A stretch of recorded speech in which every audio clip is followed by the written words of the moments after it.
جب ان سے جاہل الجھتے ہیں وہ کہتے ہیں بھائی سلام. یعنی فرض کیجئے کسی نے آپ سے بات شروع کی، آپ نے بھی اپنی بات اس کے سامنے رکھی، لیکن آپ کو محسوس ہو گیا یہ سمجھنا نہیں چاہ رہا، یہ الجھنا چاہ رہا ہے، یہ خامخواہ کو بحث کے اندر مجھے الجھانا چاہ رہا ہے، اس کی نیت جو ہے بات سمجھنے کی نہیں، تو فوراً بجائے اس کے کہ آپ بھی اب لٹا پیر رہے اس کے ساتھ اور جیسے اس کا پارا چڑھے آپ کا بھی پارا چڑھنا شروع ہو جائے، تو اس کا حاصل کچھ نہیں، نقصان ہے،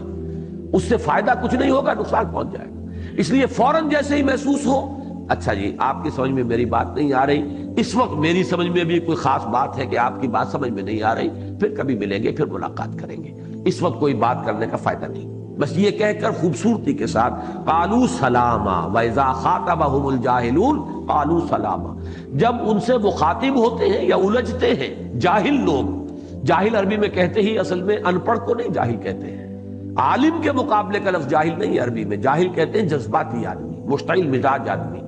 جو عقل کی بجائے جذبات کی پیروی کرنے والا وہ جاہل ہے. جاہل کے مقابلے میں حلیم کا لفظ آئے گا، حلیم الطبع انسان، اس کے مقابلے میں جاہل ہے. عالم کے مقابلے میں جاہل نہیں ہے، عالم کے مقابلے میں امی کا لفظ لائیں گے، ان پڑھ کا لفظ لائیں گے، یہ دوسری بات ہے بالکل. تو یہ فرق ہے، ذہن میں رکھیے. ان کے اصلی بندے وہ ہیں جو زمین پر نرم چال چلتے ہیں اور جاہل ان کے منہ آئیں تو کہہ دیتے ہیں تم کو سلام. جاہل سے مراد ان پڑھ یا بے علم آدمی نہیں، بلکہ وہ شخص ہے جو جہالت پر اتر آئے اور کسی شریف آدمی سے بدتمیزی کا برتاؤ کرنے لگے. رحمان کے بندوں کا طریقہ یہ ہے کہ وہ گالی کا جواب گالی سے اور بہتان کا جواب بہتان سے، اور اسی طرح کی ہر بےہودگی کا جواب ویسی ہی بےہودگی سے نہیں دیتے، بلکہ جو ان کے ساتھ یہ رویہ اختیار کرتا ہے وہ اس کو سلام کر کے الگ ہو جاتے ہیں. جیسا کہ دوسری جگہ فرمایا وَإِذَا سَمِعُوا اللَّغْوَ عَرَضُوا عَنْهُ وَقَالُوا لَنَا أَعْمَالُنَا وَلَكُمْ أَعْمَالُكُمْ سَلَامٌ عَلَيْكُمْ لَا نَبْتَغِي الْجَاهِلِينَ، سورہ قصص آیت 55. یعنی اور جب وہ کوئی بیہودہ بات سنتے ہیں تو اسے نظر انداز کر دیتے ہیں،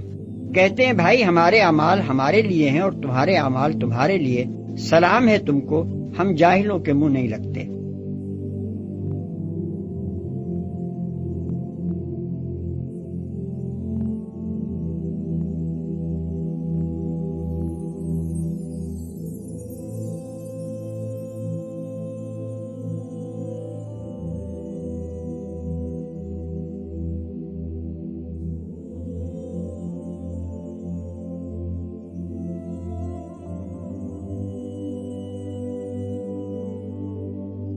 لغویات سے دور رہتے ہیں. لغو ہر اس بات اور کام کو کہتے ہیں جو فضول، لا یعنی اور لا حاصل ہو، جن باتوں یا کاموں کا کوئی فائدہ نہ ہو، جن سے کوئی مفید نتیجہ برآمد نہ ہو، جن کی کوئی حقیقی ضرورت نہ ہو، جن سے کوئی اچھا مقصد حاصل نہ ہو، وہ سب لغویات ہیں. اور رحمان کے بندے وہ ہیں جو جھوٹ کے گواہ نہیں بنتے اور کسی لغو چیز پر ان کا گزر ہو جائے تو شریف آدمیوں کی طرح گزر جاتے ہیں. لغو کا لفظ اس جھوٹ پر بھی حاوی ہے جس کی تشریح اوپر کی جا چکی ہے،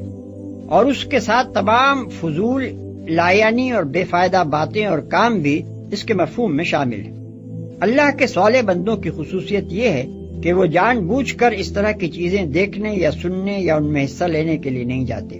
اور اگر کبھی ان کے راستے میں ایسی کوئی چیز آ جائے تو ایک نگاہ غلط انداز تک ڈالے بغیر اس پر سے اس طرح گزر جاتے ہیں جیسے ایک نفیس مزاج آدمی گندگی کے ڈھیر سے گزر جاتا ہے.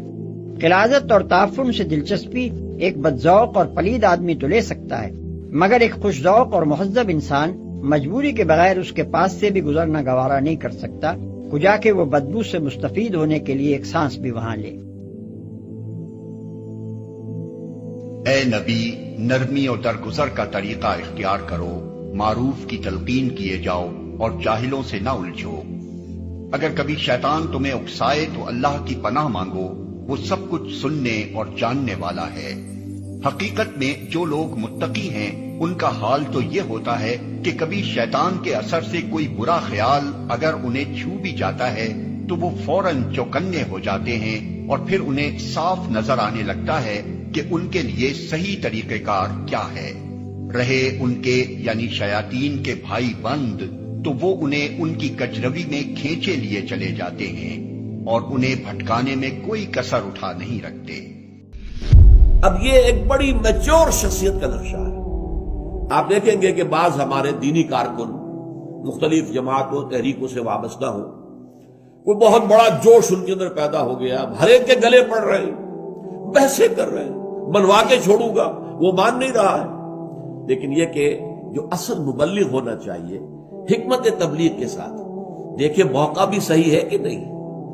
یہ شخص اپنی کسی اور ضرورت میں مصروف ہے تو بات نہ کی جائے، اس کا موقع دیکھا جائے، پھر اس کے اندر آمادگی نظر آ رہی ہو تو بات کی جائے۔